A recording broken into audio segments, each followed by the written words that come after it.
There's no doubt in my mind that Australia's major political parties are in serious trouble. But does it matter? Those of us who fret about this, simply unreconstructed idealists who don't know that the world's changed? I don't think so. Indeed, I strongly believe that you can't have a proper parliamentary system, a proper democracy, when the parties exist in name only, as I believe is the case now, especially when nothing else is being offered in their place. A survey by some Adelaide academics of the Australian political parties concluded that Australians don't care much for political parties, a masterly understatement, with 67% expressing little or no confidence in political parties and only 9% agreeing that the parties have high standards in the conduct of their internal affairs. That perhaps explains why so few people want to join political parties.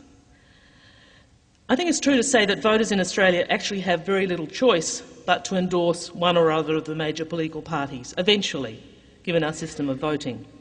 And they have come to regard them, in a sense, as a necessary evil. Most of them hate the political manoeuvring, the factions, the backbiting, the branch stacking, and the incomprehensible alliances that dog both the major parties. Sometimes, of course, they'll have a third-party vote, the Greens or One Nation or Family First, but in the end, they can't avoid the reality that government will be formed by Labor or the Coalition. It's their structures and processes, their values and policies, or lack of them, which feed into government and determine the future of our country. So it matters a lot that they're failing. And very few Australians, of course, are part of this determination. We've never had mass parties in Australia, but that doesn't diminish the significance of the declining health of the major parties for our democracy. Our already rudimentary political parties are dying. They stagger on in name only as corporate engines for managing elections, with a shrinking, ageing and increasingly marginalised membership base, for whom I feel very sorry. About 1% or less of Australians actually belong to political parties. Some of them don't even know that they do. They've been signed up. Real power within the parties is concentrated, in other words, in fewer and fewer hands. Factions control the branches, and in Labor's case the union delegates, and manoeuvre for control of seats or regions which then become their kingdoms, their fiefdoms. The parties have become self-perpetuating oligarchies. And this is not just true of the Labor Party, which is the one that's most often criticised. You'll see it too in the Liberal and National parties. Genuine members, fewer and fewer of them, are overwhelmed by the branch stackers, controlled by a handful of power brokers, but they're still expected to turn out on election day to staff the polling booths. But there are not even enough members for this very limited role. The Liberals, I know, have been paying their booth workers for a long time, but neither party can now get enough people out there. They have to rely on friends and relations. Both a cause and an effect of this decline is the relentless transformation, I would argue, of Australia's political parties into corporations. Most people would probably be surprised to learn that the party machines they've heard so much about are really a few paid officials, MPs and their staff, with some input from that membership I talked about. One correspondent put it to me that we're dealing here with ramshackle top-down corporations which market products cooked up in the back rooms. The old ideologies which we understood have been replaced by a managerial culture and poll-driven spin, by disquieting alliances with large corporations and large organisations. And the major parties' agendas are so similar that they offer very little in the way of choice for voters. In place of what should be robust disagreements and debates about our future, the public dialogue has shrunk to repetitious sound bites which stay on message. Now, political parties aren't the only bodies to contribute to this, but they've made their contribution to reduce Australian political debate to an ugly rivalry between equally mindless slogans, with concentration on image, the ephemera of personality contests, the focus groups used to transform people's fleeting itches into enduring needs. And yet the parties continue to occupy a pivotal, indeed a privileged role in our political system.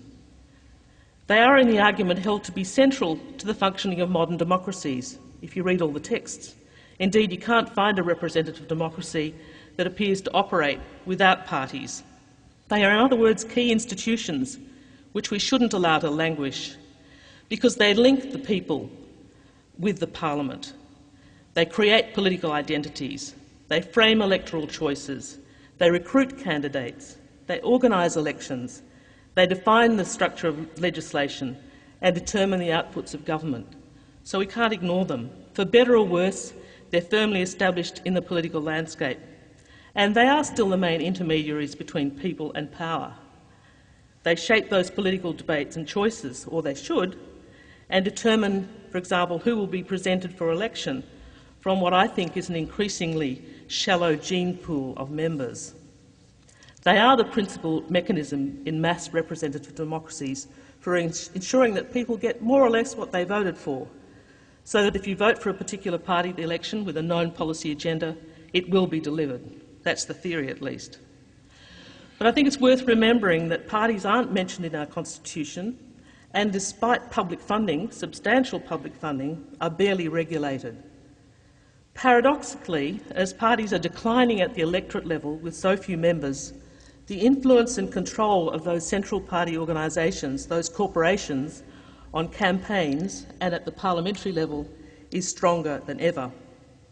Parties, in other words, are pervasive, ubiquitous and dominant at every level of the political process, but they're neither democratic nor representative, attributes you might expect in a democratic system. The reason that they were previously considered legitimate is it was assumed that their members mirrored the community at large. They could play that role of brokerage between the community and their representatives. They could be trusted to represent the people in developing policies and choosing candidates for election. Now, I think it's fair to say that none of our political parties has ever been truly representative. They left out women for a long time, Indigenous Australians, recent migrants, but in broad terms they did represent most segments of society. But as the major parties have hollowed out and control of the major decisions has been restricted to fewer and fewer hands, even that very limited success in representing the wider community, I would argue, has been lost. Now, I have to say it clearly suits those who hold power to reduce the number of players. Much easier to control them then. And there's less competition for prized seats and positions.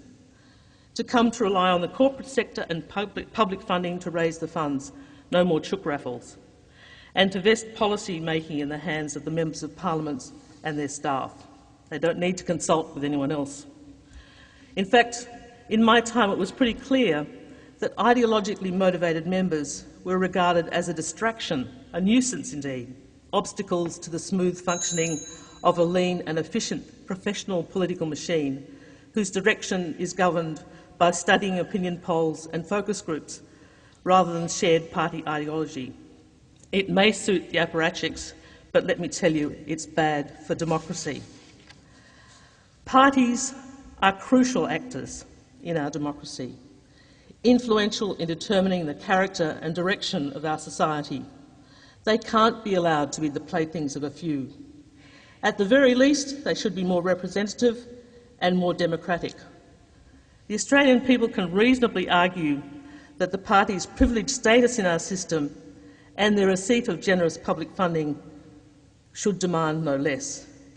The major political parties right now are really failing the Australian people. Thank you.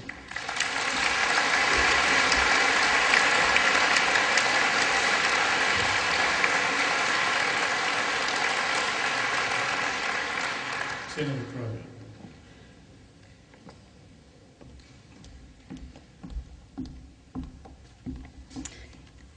Thank you, Mr Chairman, and good evening, ladies and gentlemen. Well, what we have just heard was an extraordinary address from Dr Carmen Lawrence, claiming that the major political parties are failing the Australian people, when she has been a serious player in a major political party, and we heard during the introduction of her, for no less than 21 years. She was the Premier of Western Australia, she was a federal minister, And upon her retirement from politics, rather than taking up golf as a hobby, I would suggest she became the national president of the ALP. If someone in those positions doesn't have a capacity to make a difference within the party, then I would suggest it's a reflection on the person and not a reflection on the party itself. In my mind, actions speak louder than words. And if you were all members of the ALP National Conference, I think you might have heard a somewhat different address than what you have just heard tonight. It would be reasonable to suggest that those on the table beside me here are strange bedfellows, and we probably share that view with you.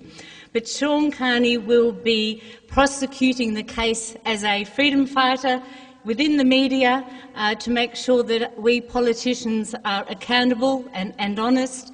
Senator Penny Wong, a colleague in the Senate, Minister of Finance and Deregulation, clearly also has a great abiding interest in carbon pricing, carbon taxing, emissions trading, and is a climate change warrior. What we will do is prosecute the case that the major parties are not failing the voters here in Australia. The ALP, and I think in particular the Coalition, still offer the best opportunity for all Australians to realise their aspirations, not the dangerous policies of some minor parties like the Greens. The fight for freedom, liberty and justice unites us all on this side, and we will demonstrate the strength of the political process through the continuing viability of the major political parties in Australia. The Liberal Party has a long and vibrant history. Founded by Sir Robert Menzies with the support of Dame Elizabeth Couchman, then President of the Australian Women's National League some close to 70 years ago, it was a party forged to represent mainstream Australia.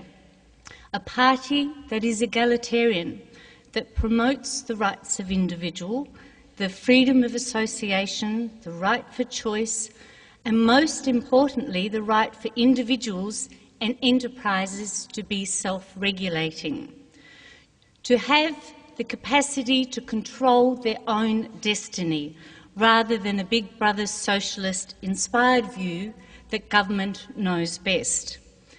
It is these very values and principles that underscore today our approach to policy and the hard decisions that must be made when in office. As a former state president of the Liberal Party here in Victoria and now as a member in the Senate, I am mindful of who controls and wields influence in Australia.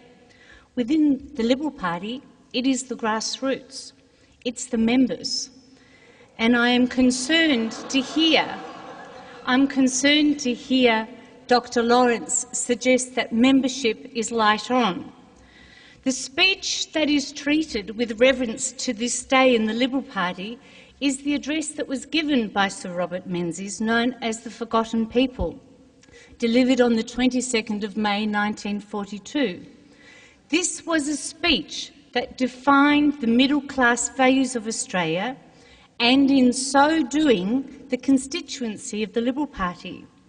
It's these very members, and I'm proud to say some 14,000 here in Victoria, many of these members who raised a hue and cry after Liberal Party preferences ensured Adam Bant became the member for Melbourne. So why was this such a big deal for us in the Liberal Party?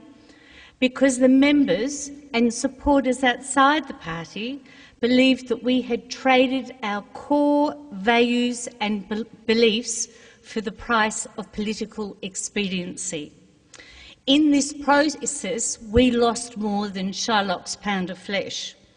We had sacrificed our principles, and no electoral success could compensate for selling out what you believe in. In the lead-up to the state elections, some 3 months later, the public were understandably cynical. they faced the prospect that the Greens, a minor party, might extend their platform to pursue their radical ideology. Bob Brown and his merry men were emboldened, and they were predicting a win to the Greens of 4 to 6 inner Melbourne seats here, as they pronounced that the major political parties were failing Australians. Discontent over the Greens and their policies resonated amongst the grassroots of the Liberal Party, who were fearful that the party were deserting their own and going to deal with the devil. It was this chorus of discontent that I reflected when I publicly argued that the Liberal Party should not get into bed with the Greens or any other minor party for that matter. There was not a single policy or platform that we shared, yet the election of Green members in the lower house in Victoria was dependent upon Liberal preferences or Labor Party preferences, and how they cried foul. In my mind, minor parties, just as the major parties, need to be accountable for their decisions and, if supported, would accordingly achieve electoral success. The decision made by the leadership of the state party here not to preference the Greens was seen as a strongly principled decision.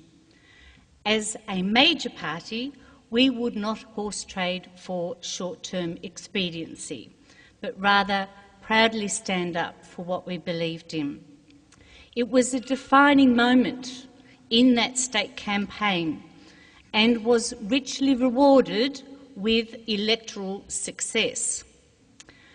Ladies and gentlemen, there is no greater recent example of a major party being accountable to the voter, listening to its supporters and accordingly responding to what is needed.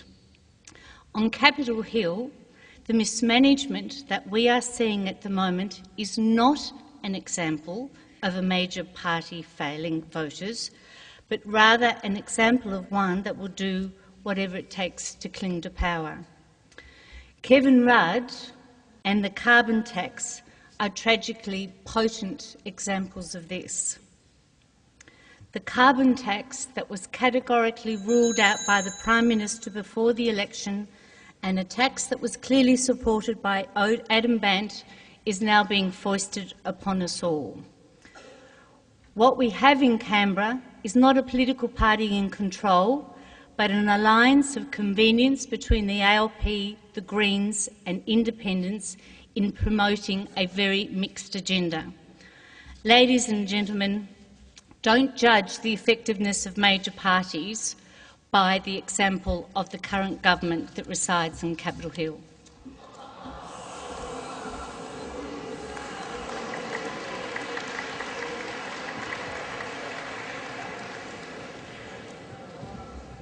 Remember the spirit of respectful engagement.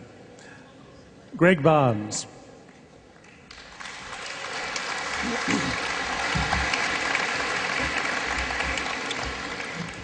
The question is, are both major political parties failing us? You betcha they are. And this proposition is no better exemplified than their abject failure over the past decade to uphold that fundamental pillar of liberal democracy, the rule of law. It is not only manifest in the egregious and outrageous cases such as the Liberal National Party's Tampa laws, agreed to in 2001, but it is in the blithely ignorant or at worst opportunistic and cynical statements of our current Prime Minister Julia Gillard about Julian Assange. Both the ALP and coalition parties will tell you, hand on heart, that they subscribe to the idea of a society based on the rule of law. But the evidence over the past decade in particular suggests otherwise. What is the rule of law? Tom Bingham, a great English jurist now sadly departed, devoted an entire book to the matter, published last year. His book, The Rule of Law, was a cri de coeur for a return by the body politic in a developed world countries to the principle that all persons and authorities within the state, whether public or private, should be bound by and entitled to the benefit of laws publicly made, taking effect generally in the future and publicly administered by the courts. The adherence by our society to the rule of law, Bingham concluded, makes the difference between good government and bad government. He's right. And we know this to be true because our treatment of asylum seekers is a case in point of the abandonment by the major political parties of the rule of law. Both major parties in Australia have succumbed to populism and fear in this area of public policy and have, as a consequence, abandoned the rule of law. We have created a regime of mandatory detention of asylum seekers, including, shamefully, women and children. We have excised areas off the mainland of this continent and created a legal no man's land. We restrict the rights of desperate individuals to access the courts, in other words, to have recourse to fundamental justice and to have a shield from a capricious executive. Our security agencies are able to behave in the most authoritarian way by making adverse security rulings against asylum seekers, but not telling that person why the ruling has been made. And we pass people smuggling laws which impose mandatory jail terms and destruction of property, irrespective of the fact that the person enabling asylum seekers to come to Australia is often an impoverished Indonesian fisherman. All of this apparatus represents a wholesale abandonment of the rule of law by our major political parties. In the area of anti-terror laws, we have permitted surveillance and control on the liberty of individuals without trial through control orders. We have created thought crime where individuals are sent to prison for doing nothing more than talking and writing. We allow for detention without access to legal advice, and we sit on our hands while Australians like David Hicks and Mamdouh Habib are tortured by the Americans, the nation that Julia Gillard loves with the same uncritical ardour, it seems, as Bob Menzies' devotion to the Queen. Our political leaders, Labor and Liberal, have swallowed the Herald Sun view of the world. That is that the presumption of innocence is to be sacrificed at the altar of populist, irrational fear. So when terrorism arrests are made, politicians, Rudd, Ruddock and co, claim to have stymied terrorism attacks, no matter that a trial has not been had in which the prosecution must prove its case. And when Julian Assange's WikiLeaks disturbs the comfortable, cosseted and duplicitous world of international diplomacy, the leader of this nation pronounces him guilty and orders her Attorney-General to waste thousands of taxpayers' dollars on seeing if the Australian legal system can fulfil her fantasy and have Mr Assange dragged before the courts of this land. This is not only at the federal level, at the state and territory level, with the rare exception of Labor's John Stanhope in the ACT, Lara Giddings in Tasmania and former Victorian Attorney-General Rob Holes, leaders of both major political parties in the last 10 years have locked up more individuals than ever before in post-Federation history, consigned the mentally ill to a vicious cycle of prison and police harassment, and reversed the presumption of innocence in order to allow the state to take shortcuts in proving its case against generally impecunious defendants. Our major political parties have abandoned in all but hollow rhetoric the idea that the vulnerable ought to be protected by the law and that fairness is the hallmark of a civilised society. As a consequence, the rule of law in Australia today is under threat as never before in this country's short democratic history. Why has this happened? Primarily, in my view, because evidence-based public policy in the area of justice has been abandoned.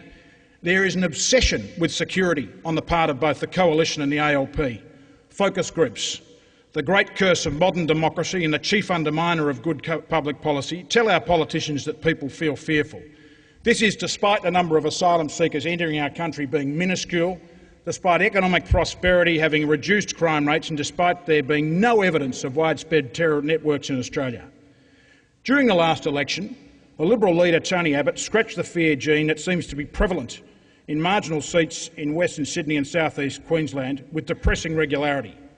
He promised to boost funds for essential customs activities that protect Australia from threats such as illicit drugs and animal and plant disease. There was, by the way, no evidence to suggest that any of this trio of alleged dangers was skyrocketing under the ALP. But Julia Gillard also pandered to irrational security fears in that same election. She pronounced that those Australians who ring talkback shows and write offensive and often absurd missives on our newspaper websites about asylum seekers are entitled to their view. They are, but no political leader ought to pander to them.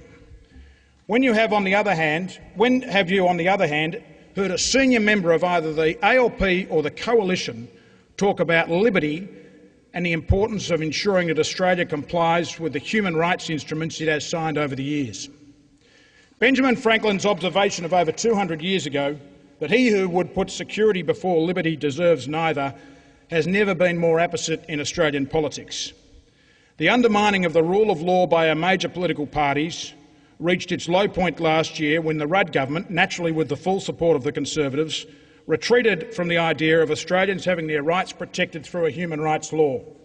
In language eerily reminiscent of the way John Howard used to reject the idea of an apology for Indigenous Australians, the Rudd government said that a human rights law would be too divisive. What the government and what the opposition meant to say is that they lacked the political courage to uphold the rule of law. For a Human Rights Act is, as Tom Bingham said of the UK Human Rights Act, necessary if the rule of law is to be more than a slogan. That is, that our politicians owe it to us to ensure that our fundamental entitlements as human beings are protected by law. Let me sum up the case this way. Unlike the UK, where the Liberal Democrats do stand for the rule of law and human rights protections, in contrast to the Conservatives and Labor in that country, in this country there is no such creature.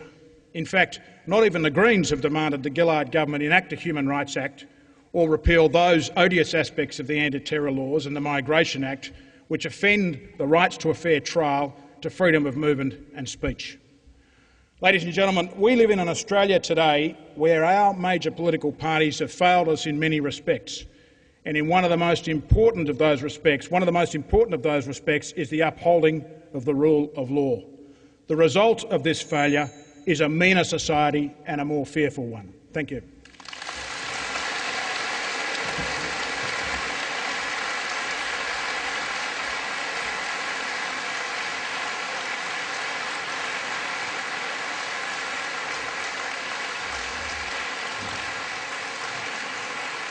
Shaun Carney.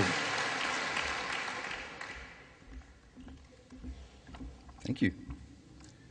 It's great to be here with you and share this event with you. If you hang around long enough, you get to see everything. I've always believed that, and it's happening to me right now. For a living, I write 2 political columns a week for The Age. One of the animating ideas of a political column is to ladle out praise and criticism to the big political parties, but of course, as you know, not in equal measure. The praise is distributed from teaspoons that I keep in my desk, and the criticism is tipped out by the vatful. I've been doing this for quite a while now. My default setting is, I admit all too often, to lambast the major parties for letting us down. And so here I find myself teaming up with one Liberal senator and one Labor senator to argue that the major parties are not, in fact, failing the Australian people. And 8 minutes from now, I hope to have you convinced that I mean it as well. Now, at the outset, I do think it is important to remind ourselves of the proposition we're discussing tonight, that both major parties are failing the Australian people. Failing the Australian people. Failing.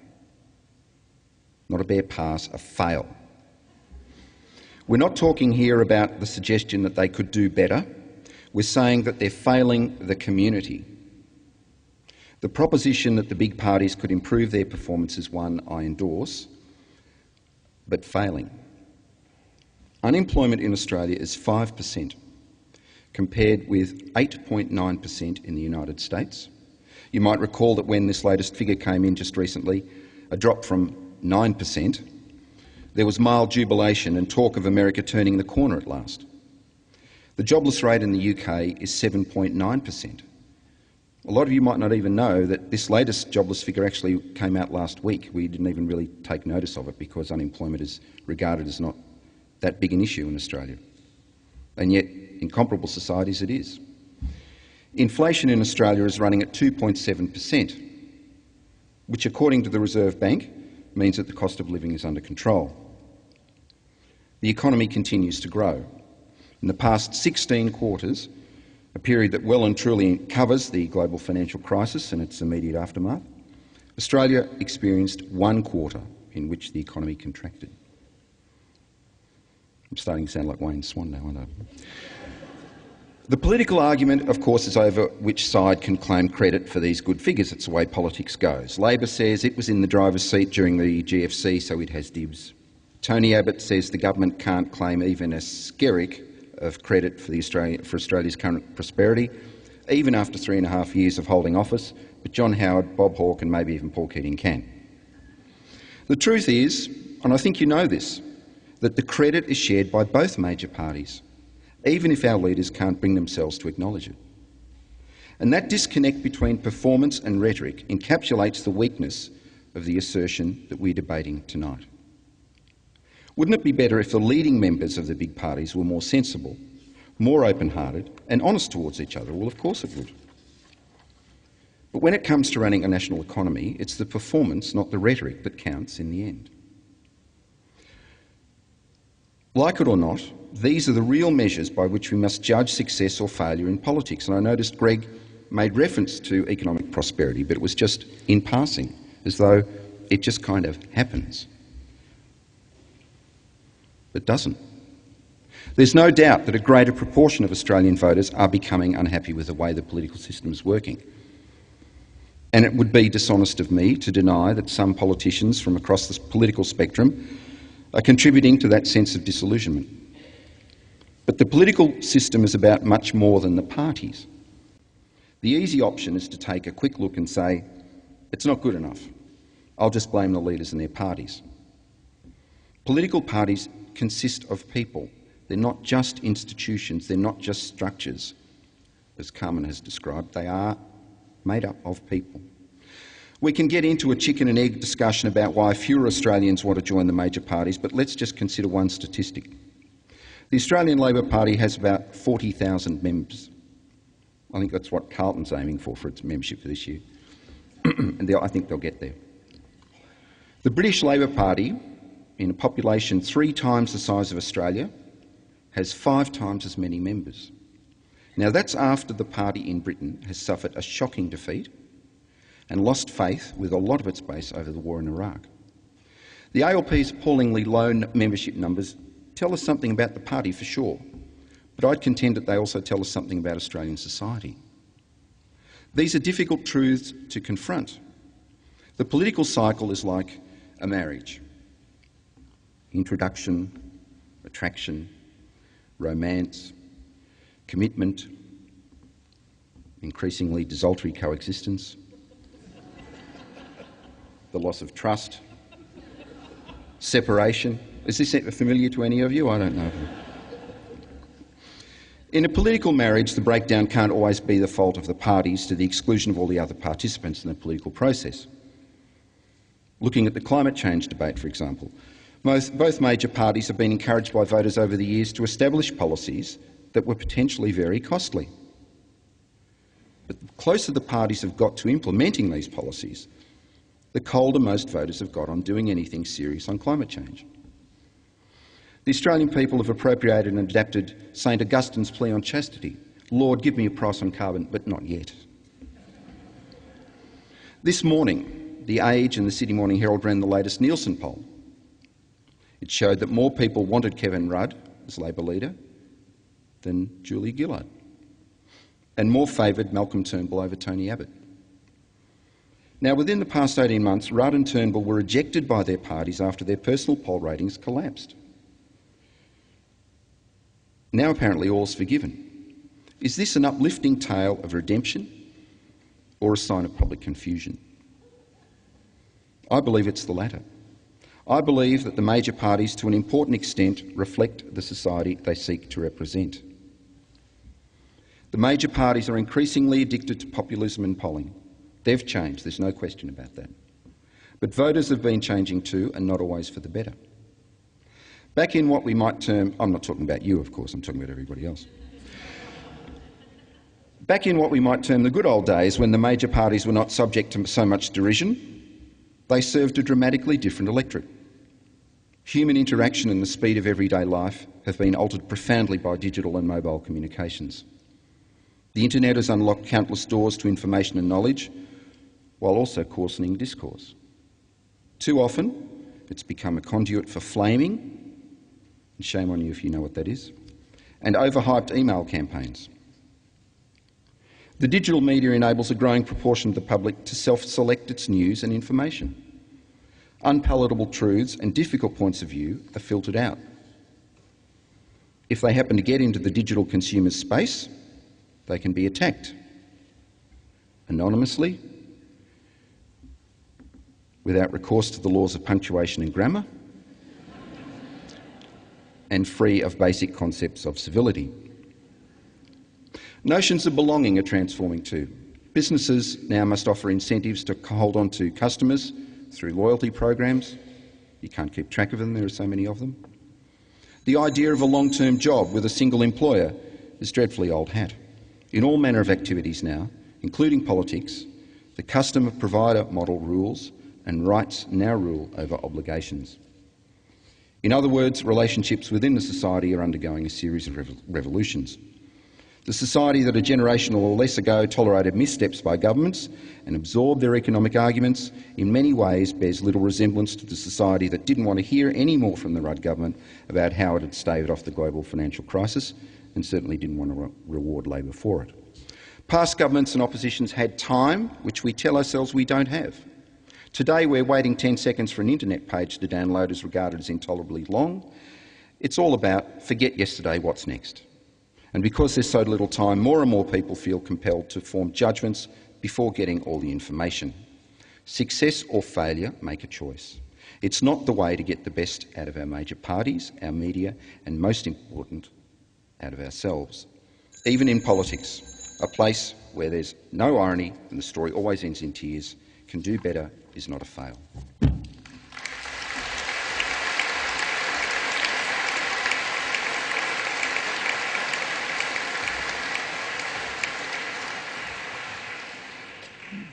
Dr. John Hewson.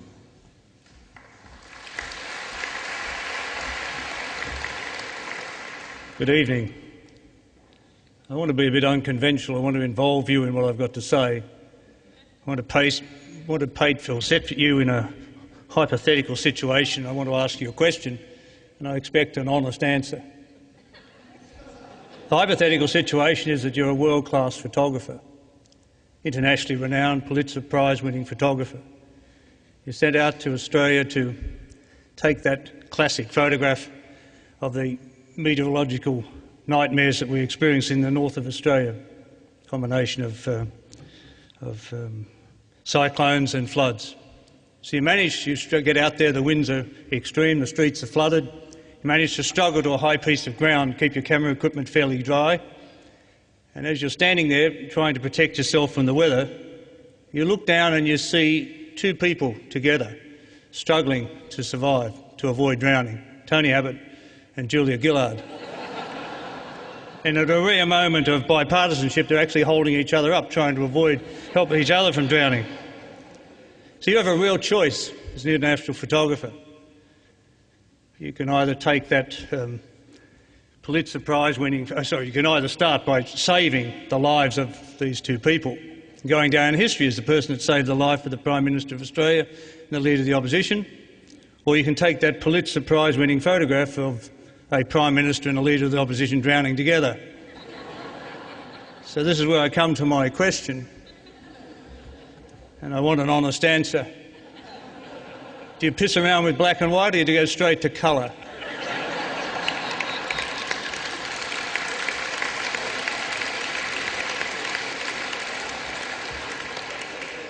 For some reason, that makes you reflect on the recent federal election campaign. I think the message of the last campaign to me is that voters didn't really like either candidate. They didn't like the way either of them got there. They certainly didn't like their policies or their claimed policies. And so what you saw was a heavy vote for independents, informal votes for the Greens, a general dissatisfaction with the major parties as they presented themselves to that election. What I want to say to you tonight is that, to me, politics has become a game. It's a game it's a contest that's played out in sort of the 24-hour media cycle. In fact, there are many cycles now within the 24-hour media cycle, because if you get onto Sky, for example, you see breaking news regularly as one or other of the leaders says something which is determined to be breaking news. And in that sense, it's become a personality contest. There's a heavy focus on the personalities and certainly not on the policies. There's a reliance, therefore, on the short soundbite or the media appearance or the stunt that will get you the headline and capture that particular media cycle, that you can conclude at the end of the day, well, we won that cycle, and hopefully that will carry through to the fact that we win in the polls as they unfold in the weeks to come. So much of political reporting now is little better than gossip. You know, Bradley's Angelina. Tony has a rift with Joe Hockey.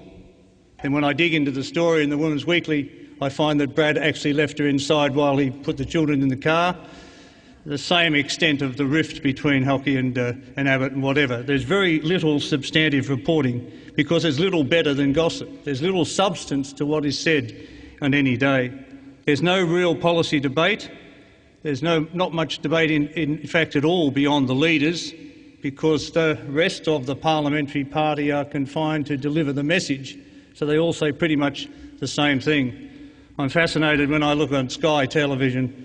I have an opposition member and a government member, and they just deliver the message time and time again. And so, as Greg has said, often they use fear as a central element of the delivery of that message as well. These positions that they take are heavily driven, of course, by focus group research, if you can call it that, and other polling. And both sides seem to adopt a small target strategy. There are a few exceptions, but generally a small target strategy. They certainly don't want to repeat the experience of the birthday cake that somebody had earlier on in their career. And what it's meant is a very significant narrowing of the differences between political parties on most issues. And I think this is one of the great tragedies and one of the ways in which they substantially fail Australian voters. Now, this situation, the contest, has been compounded by a number of other factors. I mean, the tendency for both parties to pre-select apparatchiks, people who've only ever worked within the political system, as a ministerial advisor, as a local councillor or in local government, and unions and whatever. And so they've never actually had, in your sense, a real job. They've never actually managed anything. And it's quite significant when these people suddenly become ministers. And, you know, Sir Humphrey has his way in most cases because they have no idea as to how to run a government department. Also, a compounding factor is the accommodating media. The media are no longer as investigative and supportive as they used to be. And in fact, in some cases, the media have become players in the game. They actually predict who's going to win. They support the winner. Thirdly, you've got an accommodating bureaucracy. You know, the bureaucracy has been politicised to a significant extent. The sort of frank and fearless advice that used to be expected of the bureaucracy no longer exists. To some extent, they too become players in the game. And finally, vested interests have a unique capacity in our system to buy support. You see how the big polluters have been able to get their position in either the Howard government or in terms of the Rudd proposal. It is possible to buy significant support. So the consequences of this are very significant, I think, from the point of view of the Australian voter. Parliament has become essentially a farce. I'm fascinated at how many of my friends have been to Parliament, looked at the debate, in quotes, only to find speaker after very few people in the House and speaker after speaker just delivering the same message. Apart from the few debates between leaders and some work in parliamentary committees, Parliament itself does not reflect the debate you would expect on the significance of some of the issues that are dealt with. There's no longer-term vision or planning in this political system anymore. There's no real leadership. Very few people are prepared to stand out and argue for a particular position. They no longer act out of principle or on the basis of ideology, and often, as I said, their positions are driven more by the desire to create fear rather than substantive debate. There's no significant policy development. As has been said, it's predominantly confined now to the work done in government departments, and when there is substantial policy work, as in the case of the recent Henry Review, for example, 138 recommendations, only one of those was picked up and the rest of them have been, I guess, pushed into some passage of history. I guess the bottom line is, from the point of view of the voter, that the problems are left neglected. They're left to grow and to fester. Service delivery suffers, and you can stand there, any person can list for you the way in which the delivery of government services fails to meet their expectations. I think also our infrastructure is being eroded. There is poor transparency and accountability, and I guess the bottom line is the system is not outcomes orientated. They do not deliver what the average voter expects. So not surprisingly, voters feel increasingly disenfranchised, disempowered. They can become disinterested, even to becoming apathetic about any participation in our political system. Helen Kroger mentioned the famous Menzies speech of the forgotten people. I suggest to you that in our political system, the way the major parties are running it, it's the voter that is a forgotten people. Thank you.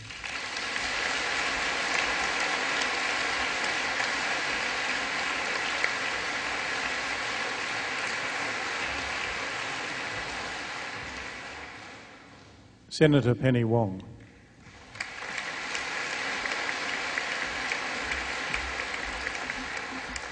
Shaun just said, I don't want to put pressure on you, but we've got a bit of work to do. Thanks, Shaun. Actually, I was due to go to the WOMAD Festival in Adelaide tonight, and I've been sitting here thinking that might have been a better option. So, if you want to consider the topic tonight, major political parties are failing the Australian people, with which I do not agree, I think there are two things I'd ask you to consider. The first is, what is the role, what is the job description of a major party? And I say it is to govern for all, but also to govern for the national interest. And second, in judging success or failure, I'd ask you to consider this. Success or failure is not popularity, nor is it disagreement with you, nor even your disappointment. The reality is, criticism of the major parties is really a great Australian tradition. We enjoy poking fun at our political leaders. We enjoy discussing all of our respective policy failings. People curse our names when the nightly news comes up. Certainly my mother does, not mine, but others. And in many ways that might be one of the good things about the Australian political system, because it certainly means that scrutiny is applied. But I'd ask you to consider this. Don't allow this tradition and this criticism to overlook some of the ways in which the major parties have changed the country in which you live. Just some of the things that you might take for granted today that the Labor Party has delivered. Universal health care through Medicare, anti-discrimination legislation to redress inequality, superannuation for working Australians, the first time working people had access to retirement savings, the opening up of the economy, much of it that with bipartisan support that has grounded the prosperity that Shaun spoke of today. More recently, paid parental leave, the largest dollar increase in the age pension, the apology to the stolen generations, and averting the worst aspects of the global financial crisis. And if you don't think that that has a social justice component, remember who it is that is most harmed by a recession.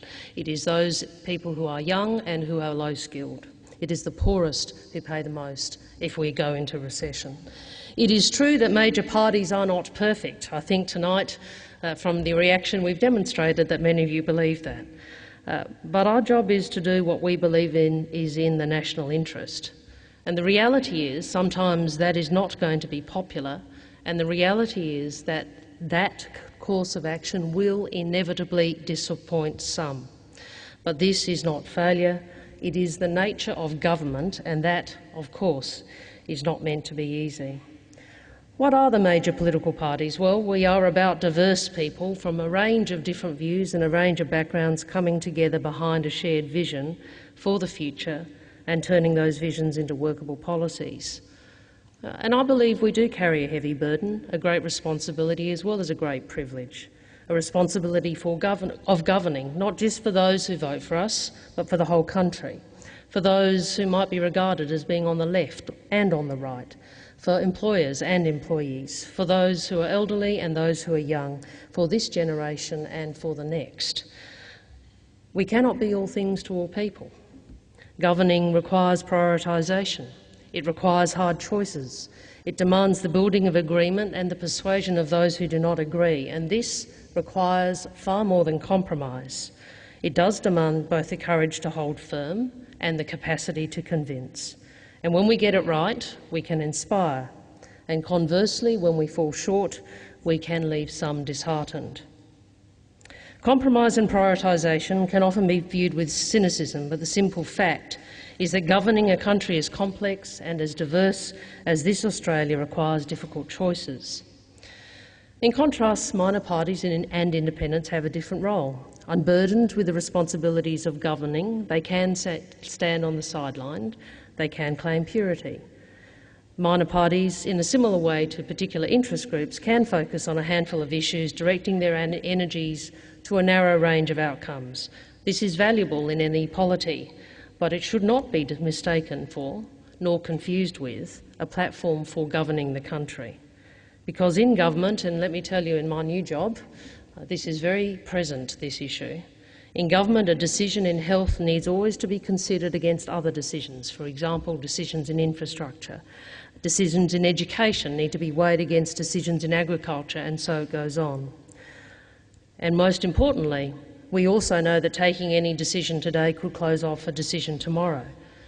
What you would call the opportunity cost of decision-making, whilst it may not be at the front of the public's mind, needs to be at the forefront of our mind in government. Minor parties, independents, can demand more spending in health or education or infrastructure, safe in the knowledge they never have to make a budget balance nor cut an unsustainable program. And just some of these difficult issues. For example, health costs we know are growing at around 9% per annum, faster than the economy is growing. That requires some difficult decisions, some hard choices.